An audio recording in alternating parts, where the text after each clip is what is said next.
Hello, everybody. Welcome to WhatCulture Gaming. I'm Scott, joined by Josh. Hello, Scott. Josh Farm, the PlayStation Showcase, the very last one before the reveal, or the release rather, of the PlayStation 5 has finished, and it was a bit of a doozy. We're just going to run down every game that was there, because some of them just had me freaking out. I made all sorts of ridiculous high-pitched noises that my wife was like, what the living hell is wrong with you? And I was like, I don't care, it's Devil May Cry. And then it was a special edition, and I went, what the hell? But we can go through these things in order, because I did make some notes. The first one, the biggest thing, the most ludicrous thing ever, is that Final Fantasy 16 is a PlayStation 5 exclusive, which is balmy. I mean, how much money did Sony throw at Square Enix? They're already a money-hungry company, to buy off the fact that it's going to... I mean, I still think that it's timed, even though it didn't say that in the showcase.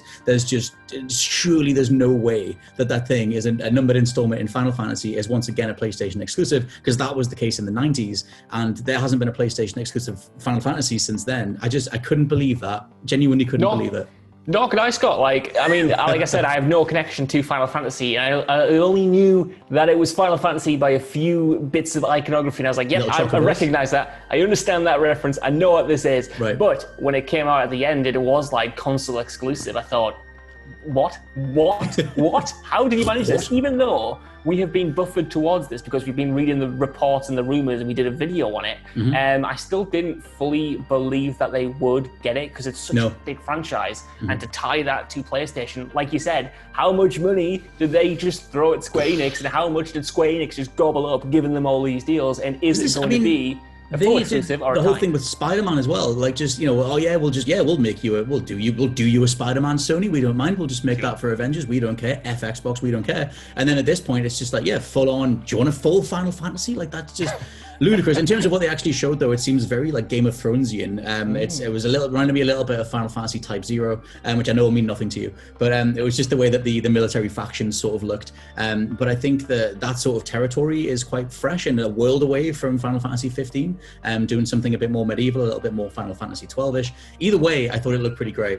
But Benoit was pointing out that it maybe could have been a bit more polished in terms of 7 Remake, but at least they had the combat system from that to make up for it.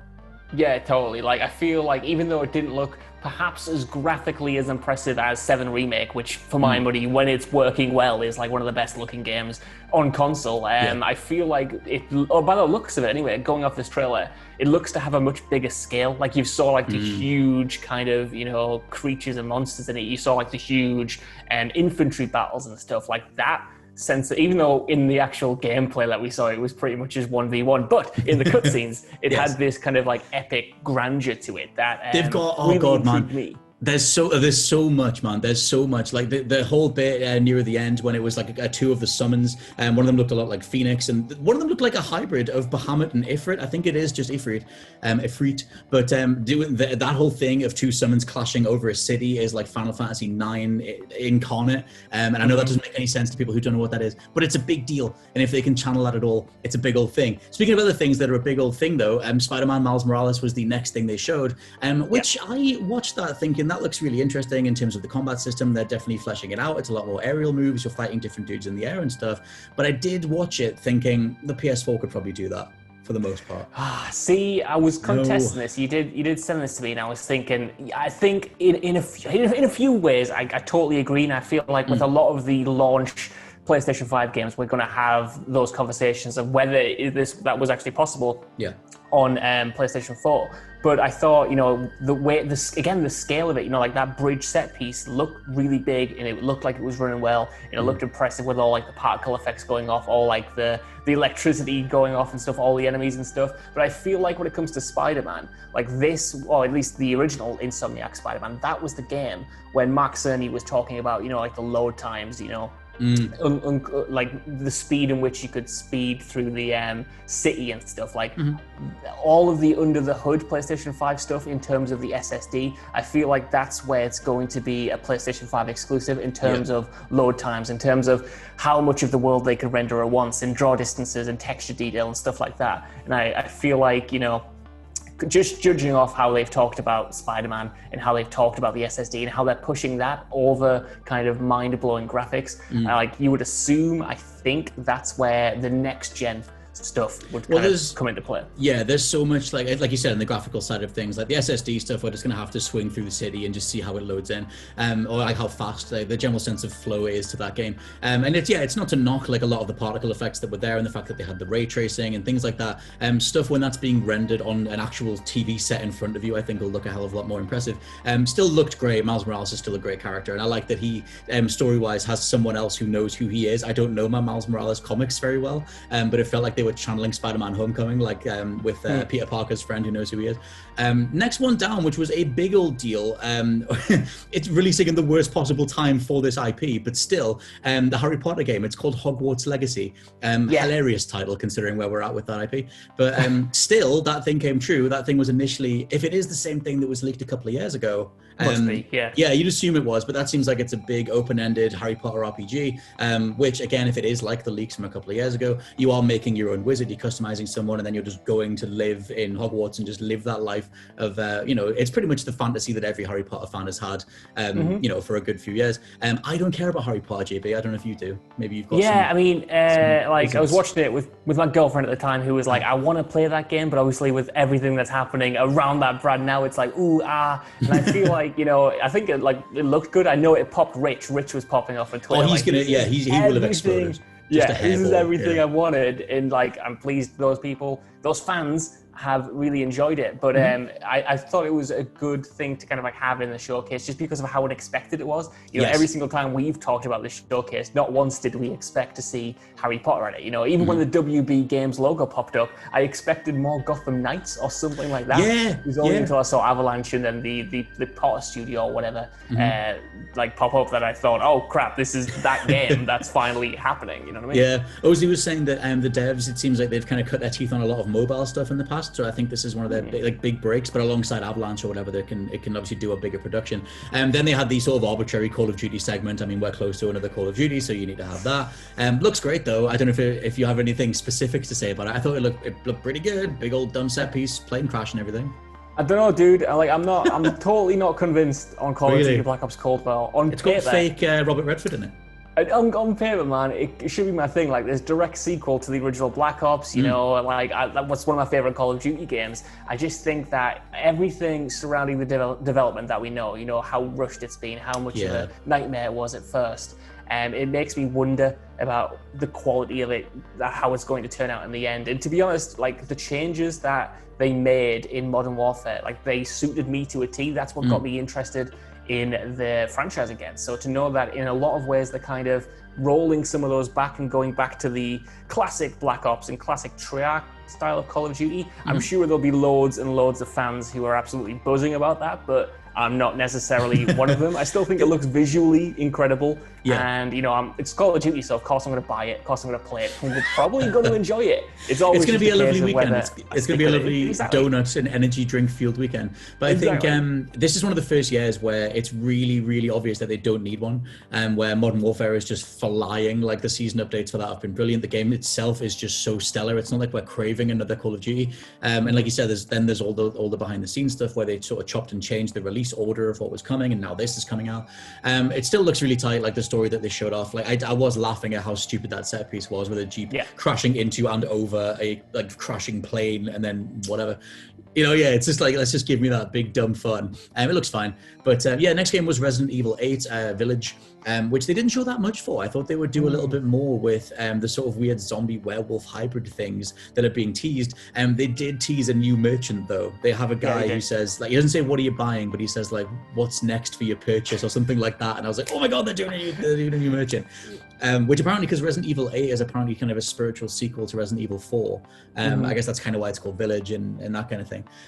But what did you think of what they showed? I was a little bit underwhelmed by it, to be honest. Well, it's funny, right? Because when they first unveiled it at the first Sony showing, I actually was a little bit underwhelmed there. Like, I was more excited because it was Resident Evil and the next numbered Resident Evil rather than what I actually saw. Oh, Chris Redfield shooting Maya, though, doing the revolver ocelot and just pew pew. A big fan of that. I was a big fan, but unfortunately I had that spoiled in a leak before I saw it. I know, I'm sorry, I shouldn't do it. And this time around, though, I thought it was a more confident showing. I thought the game, even though it still looked choppy in places, I thought overall, like, the graphics looked much better. Like, the presentation looked really compelling and dark and kind of, I like that it's leaning into more gothic fantasy, you know, kind of like the latter half of Resident Evil 4 did. Like, it definitely feels like a spiritual successor in a lot of ways to that game, rather than a straight sequel to 7. I'm not necessarily sure whether that aesthetic of horror is for me. I preferred the kind of the more Evil Dead, Texas Chainsaw style of Resident Evil 7. But that said, I'm still excited for it. It's Resident Evil. It looks like they have a lot of fun with it. Yeah, like the premise of the whole thing with like getting lost in this sort of Wicker Man-esque or like Lovecraftian, like it's almost Bloodborne-ish, like it is a bit, weird sort of village full of hunters or something, and then there's this crazy witch, and I just like the idea of them doing something new with the core enemies, taking zombies and doing sort of werewolf hybrids. Like, that's a cool idea. They also showed off Bethesda's Deathloop, which is Arcane's new game, which is also a PlayStation 5 exclusive, always was. This game literally does nothing for me, and I don't know why. And I know that you're looking forward to it a lot, so you should cover this a little bit more. Every time I look at it, I just don't, there's nothing. It's like a multiplayer thing, but like they have bits of story, but not really, and I'm like, blah. Yeah, well, I don't know, like the first time I saw it, when it was very first announced, I was the same, like it did absolutely nothing for me, and I just wanted Prey 2, but every single showing since, and they've only had 2 to be fair, I thought this looks very much my stuff, because I can't swear, and I almost did there. I just think, like, I think the concept's cool, like the idea of being in this death loop, trying to assassinate someone while someone's trying to assassinate you, but more importantly this time around, I thought like the death animations looked really cool, like when you're blowing those people away and the way they're kind of ragdolling, the physics of it looked really appealing. I don't think it's like, you know, going to be this next blockbuster smash, but I think just as a solid mechanically driven game, like I'm totally here for that. I love the stuff that the developers have done before, and to put that in like a more action focused first person shooter area, like I'm in. I trust Arcane more than the IP so far. Like I trust Arcane as a dev. Like they think of first person mechanics in this in a sort of next level way that Respawn do as well, where I'm like, okay, you guys will think of something here that no one else has done yet, and I'm curious about that. I think it's just that it looks so kind of confusing from the gameplay, where I'm like, I don't actually get the stakes of what are at hand at any given time, other than there is a time loop, you're trying to take people out, but is it just that simple where someone else is trying to take you out? I feel like there's lots of different things to do with respawning and different places that you can come back, and I want to see what happens with that. The next one was Devil May Cry 5 Special Edition. Now I can't say what I said when that popped up, because I did a mix of, oh my god, it's Devil May Cry, and then when it zoomed out and it said Special Edition, I went, oh no, I can't believe that you've done that. I can't believe you've done this, Capcom. But then they did sort of show off that Nero's playable, and you know, the combat itself looks incredible. I feel like that game is very much overlooked. It didn't even get mentioned in the Game of the Year stuff last year from the Game Awards. So anything that sort of shines a spotlight on that game even more I'm all for it. But I did sort of, I'm psyched for more DMC5, but when you're going to show those characters again, I did kind of go, oh, when it was like more of what we've already had.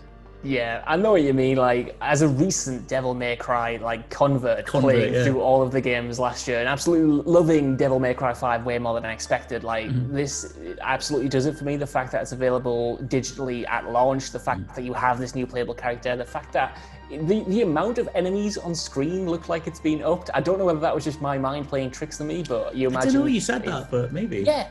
I know it got pretty hectic towards the end of the game, but I felt like they were making a point of it. Maybe it's just late. Maybe I'm just reading too much into it. Maybe I just want more Devil May Cry score. But like I said to you, like, would it be Devil May Cry without another special edition? You know, like pretty much every game has had a special edition that's rolled in new characters, maybe even new campaigns. And I feel like it would have been too early, perhaps, for a proper sequel. You know, well, one thing the way they had before. Yeah, the one thing I'm super curious on is whether they let people like me, maniacs like me that have... Well, the thing is, I own 2 copies of DMC5 because I wanted to make sure that Capcom knew that the IP mattered, so I bought it on PlayStation and Xbox. And I wonder if they have some sort of step-up option, because, how much exactly are we getting in the special edition, and can I pay a fee to go from the regular edition up? Otherwise, I'll just buy it again, Capcom. I don't care that much, but I would like to have some sort of, non-505 control-like option to just sort of pay the difference.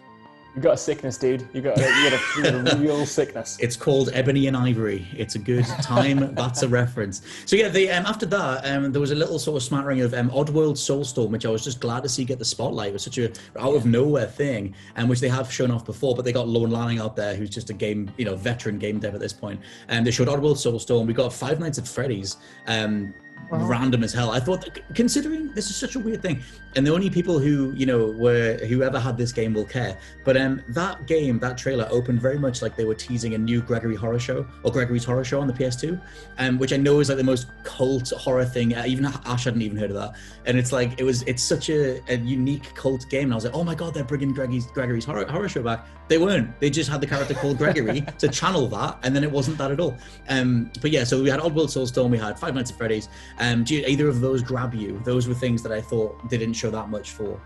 Oddworld, like, I remember when it wasn't announced last time, but it was the first I'd heard of it properly, the first I'd seen of it. And like, I'm just here for more Oddworld, like I like the original game so much. I used to play the sequel when I was younger, the 3D one that was less good, but this seems like a return back Munch's Odyssey.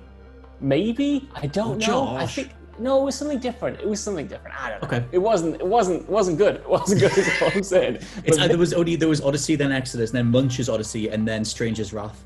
So I don't know which one of them it was. I think it might be. We'll Either way, it wasn't the original. I'll play them all. You know what I mean? I'll just go back to them. I'll play them. It's a good time. They're a good time. Yeah. Like you, I was just pleased it got a spotlight. You know what I mean? I'm pleased we saw some like actual gameplay. You saw some footage of like the locations, which did look pretty stunning.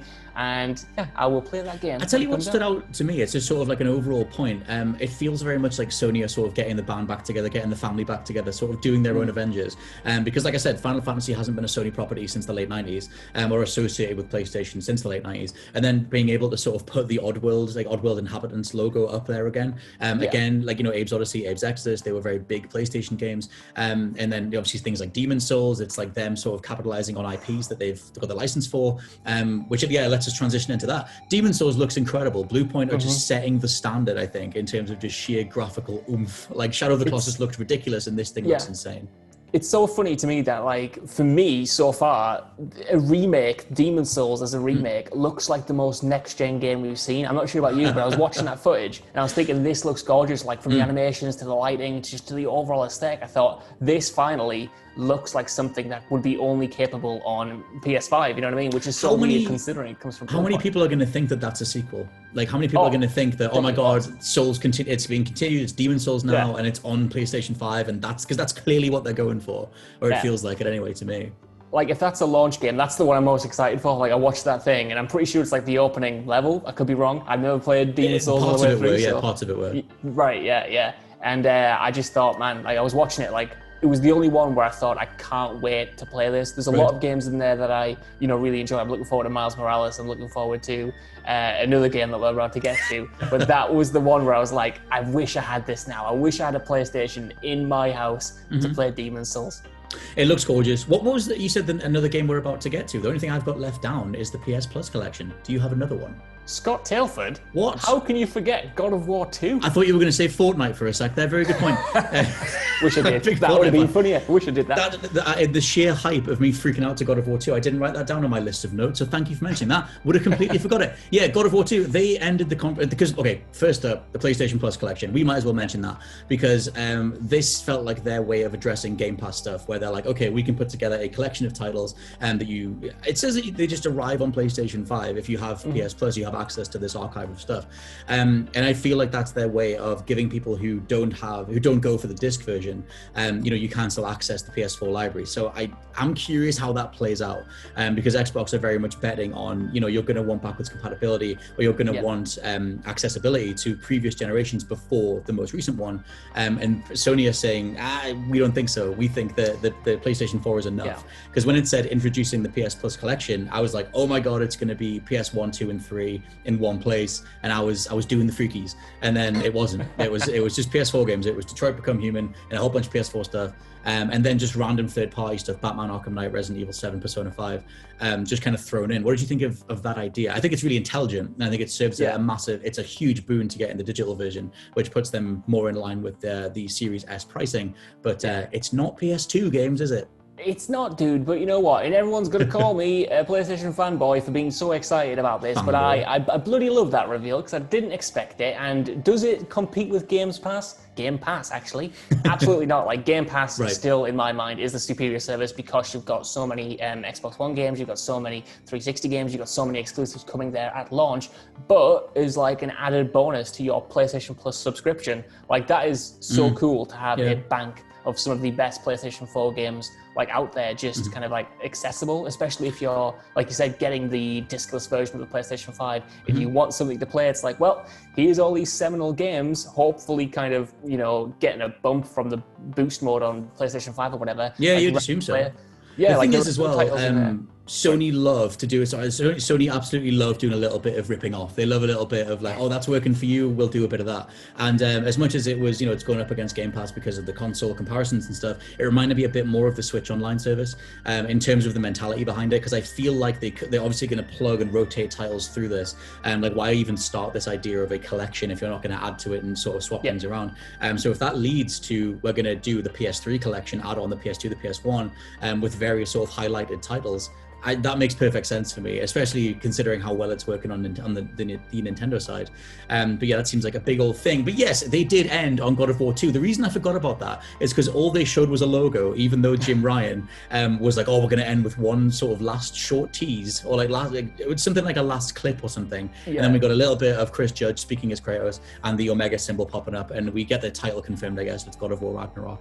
Coming 2021, which is ludicrous. It's only 3 years since the last game. What was your reaction?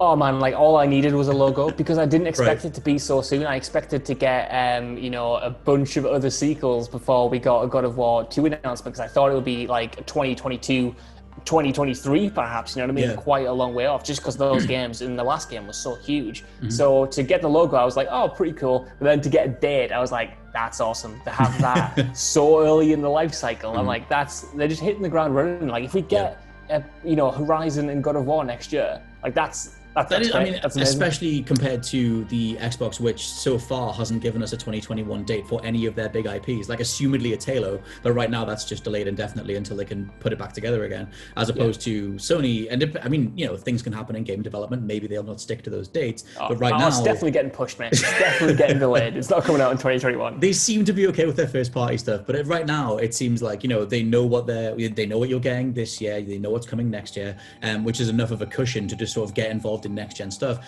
the way that they're doing it, which is new system, new games, new exclusives, and I like the welcoming blanket of that. I like knowing, rather than on the Microsoft side, I still feel like I totally get the value proposition, but there's a huge hole where the next games are. Like the answer to should I buy a Series X is still kind of just up in the air, as opposed to on the PlayStation 5 side, it's like, yes, like if you're gonna want to play these games, you need to go over here. Whereas with the Series X, you could just get the Series S and you would be totally fine. Totally, like for me, yeah, like I'm going to get PlayStation at launch for the games, you know. I want to play Miles Morales, I want to play Ratchet and Clank, I want to play Demon's Souls, I want to look forward to next year for God of War, presumably Horizon, and whatever, Deathloop, whatever else is there. Like, with these past two showings, if this is, you know, the last thing we get, like, I feel like they've shown enough, even though they had a lot of repeats this time around. Like, we saw more of Deathloop, we saw some of SpiderMan, we saw lots of Resident Evil, which a lot of people might not like, but those are all, in my eyes, like proper top tier games to look forward to. And I have like 10 that I could count that I'm not just going to buy, I'm going to look forward to. And some of those, half of those, whatever, are going to be exclusive to PS5, you know what I mean? So that's enough to justify, in my eyes at least, like, I mean, it's a hell of a confidence showing. I think if you really boil it down, there was only really like 4 brand new games that we hadn't seen, like Final Fantasy 16, Harry Potter, the Devil May Cry 5 Special Edition, I guess Five Nights at Freddy's being on PS5, and then God of War 2. But alongside that were some familiar things. But like I said, I think they're getting the family together. I think they're just saying like, look, this is what you're investing in, like right now and for next year. And it's still the overall thing that you need in these shows is confidence, and I feel like they had that the whole way through. So yeah, let us know what you think down in the comments below. Are you psyched for the PS5 stuff? There's a lot of stuff to get to. Which game are you looking forward to the most? And you can let us know down below. For now, I've been Scott from WhatCulture.com. I've been Josh from WhatCulture.com. And we'll catch you next time. God of War. God of War 2. I can't believe you forgot it, Scott Telford.